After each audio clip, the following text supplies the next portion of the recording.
السلام علیکم ورحمۃ اللہ وبرکاتہ۔ تمام تعریفیں رب تعالیٰ جل شانہ کے لیے ہیں، جس نے ہمیں پیدا کیا، جو ہماری تمام ضرورتوں کو پورا فرما رہے ہیں۔ ہماری ہدایت کے سامان کے لیے اللہ رب العزت نے 1,24,000 کے قریب پیغمبر بھیجے اور اپنے محبوب مکرم حضرت محمد رسول اللہ صلی اللہ علیہ وآلہ وسلم کو سب سے آخر میں بھیجا اور اپنا دین اور اپنی رحمت کو مکمل کر دیا۔ لاکھوں کروڑوں اربوں خربوں درود و سلام علی محمد وعلی آلہ وصحبہ وبارک وسلم۔ ہماری آج کی گفتگو کا موضوع ہے مساجد کی اہمیت اور فضائل۔ سورہ توبہ آیت نمبر 18 میں رب تعالیٰ جل شانہ نے ارشاد فرمایا کہ اللہ تعالیٰ جل شانہ کی مسجدوں کو آباد کرنا انہی لوگوں کا کام ہے جو اللہ تعالیٰ پر اور قیامت کے دن پر ایمان لائے اور نماز کی پابندی کی اور زکوٰۃ دی اور اللہ تعالیٰ پر ایسا توکل کیا کہ سوائے رب تعالیٰ جل شانہ کے کسی اور سے نہ ڈرے۔ ایسے لوگوں کے بارے میں امید ہے کہ یہ لوگ ہدایت پانے والوں میں ہوں گے، یعنی اللہ تعالیٰ جل شانہ نے انہیں ہدایت دینے کا وعدہ فرمایا۔ ہدایت والوں کی نشانیاں رب تعالیٰ جل شانہ نے سورہ نور کی آیت نمبر 36 اور 37 میں ارشاد فرمائی ہیں۔ رب تعالیٰ جل شانہ کا ارشاد ہے، یہ وہ لوگ ہیں جو ایسے گھروں میں جا کر عبادت کیا کرتے ہیں جن کے بارے میں رب تعالیٰ جل شانہ نے حکم دیا ہے کہ ان گھروں کا ادب کیا جائے اور ان میں اللہ تعالیٰ جل شانہ کا نام لیا جائے۔ ان گھروں میں ایسے لوگ صبح اور شام اللہ تعالیٰ جل شانہ کی پاکی بیان کرتے ہیں، جنہیں اللہ تعالیٰ جل شانہ کی یاد سے اور نماز پڑھنے سے اور زکوٰۃ دینے سے نہ کسی قسم کی خرید غافل کرتی ہے اور نہ کسی قسم کی فروخت۔ وہ لوگ ایسے دن یعنی قیامت کے دن سے ڈرتے ہیں جس دن بہت سے دل پلٹ جائیں گے اور بہت سی آنکھیں الٹ جائیں گی۔ ان آیات کے بارے میں بیان القرآن میں اس کی تشریح یوں کی گئی ہے، ان گھروں سے مراد مساجد ہیں اور ان کا ادب یہ ہے کہ ان میں جنابت کی حالت میں داخل نہ ہوا جائے، کوئی ناپاک چیز داخل نہ کی جائے، شور نہ مچایا جائے، دنیا کا کام اور دنیا کی باتیں نہ کی جائیں، بدبودار چیز کھا کر نہ جایا جائے۔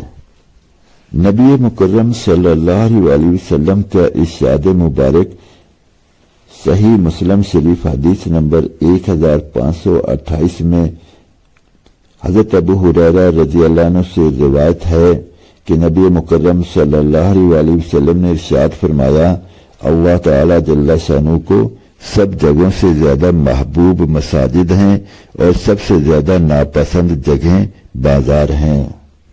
طبرانی شریف اور مجموع الزوائد جلد 2 صفحہ 135 پر حضرت ابو سعید خدری رضی اللہ عنہ سے روایت ہے کہ نبی مکرم صلی اللہ علیہ وسلم نے ارشاد فرمایا، جو شخص مسجد سے محبت رکھتا ہے اللہ تعالیٰ جل شانہ اس سے محبت فرماتے ہیں۔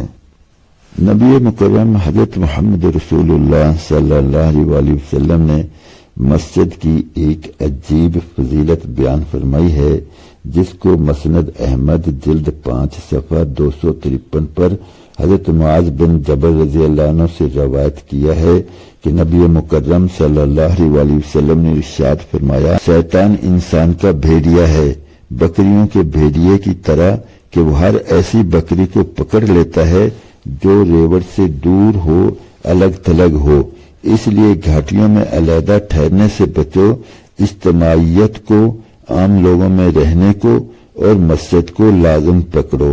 ترمذی شریف میں حدیث نمبر 3093 پر حضرت ابو سعید رضی اللہ عنہ سے روایت ہے کہ رسول مکرم صلی اللہ علیہ وسلم نے ارشاد فرمایا، جب تم کسی کو بکثرت مسجد میں آنے والا دیکھو تو اس کے ایماندار ہونے کی گواہی دو، اس لیے کہ اللہ تعالیٰ جل شانہ کا ارشاد ہے سورہ توبہ میں کہ مسجدوں کو وہی لوگ آباد کرتے ہیں جو اللہ تعالیٰ پر اور آخرت کے دن پر ایمان رکھتے ہیں۔ سبحان اللہ، کیسی زبردست باتیں بتا دیں۔ اور ایسے ہی مساجد کے تو بہت زیادہ فضائل ہیں۔ احادیث کا بہت بڑا ذخیرہ اس بارے میں موجود ہے کہ مسجد اللہ رب العزت کی وہ مخصوص جگہ ہیں جن کو نیک اور متقی لوگ اپنا ٹھکانہ بنا لیتے ہیں۔ وہ تو مسجد میں ہوں تو ایسے خوش ہوتے ہیں جیسے آزاد پرندہ، جیسے مچھلی پانی میں، اور مسجد سے باہر ہوں تو ایسے جیسے پرندے کو میں بند کر دیا جائے یا مچھلی کو پانی سے نکال لیا جائے۔ پہلے وقتوں میں لوگ ہر مشکل میں مسجد میں جاتے تھے۔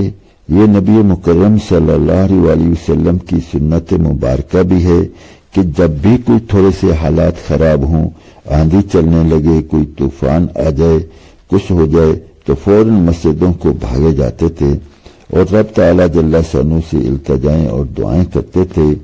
آج ہم کم قسمتی سے مساجد سے دور ہوتے جا رہے ہیں۔ عام مشکلات میں مسجد کو جانا تو بہت دور کی بات ہے، فرائض کے لیے مسجد جانا بھی مشکل ہو رہا ہے۔ اب ایسے میں میری آپ کی اور ہم سب کی ذمہ داری بنتی ہے کہ ہم ہر ایک کو مسجد کی طرف متوجہ کریں اور ان کو مساجد کے فضائل سے آگاہ کریں۔ تو اس لیے گزارش ہے کہ ان باتوں کو اپنے دوست احباب عزیز و اقارب تک پھیلائیں، ان کو بھی مساجد کے فضائل سے آگاہ کریں، انہیں مساجد کی آبادی کے بارے میں متفکر کریں اور ان کو بھی اس بات کی درخواست کی جائے اپنے جان پہچان والوں کو مسجد والا بنائیں۔ تو اللہ رب العزت مجھے آپ کو عمل کی توفیق عطا فرمائے۔ اب تک کے لیے اتنا ہی، انشاءاللہ ملتے ہیں اگلی ویڈیو میں، تب تک کے لیے اللہ حافظ۔ السلام علیکم ورحمۃ اللہ وبرکاتہ۔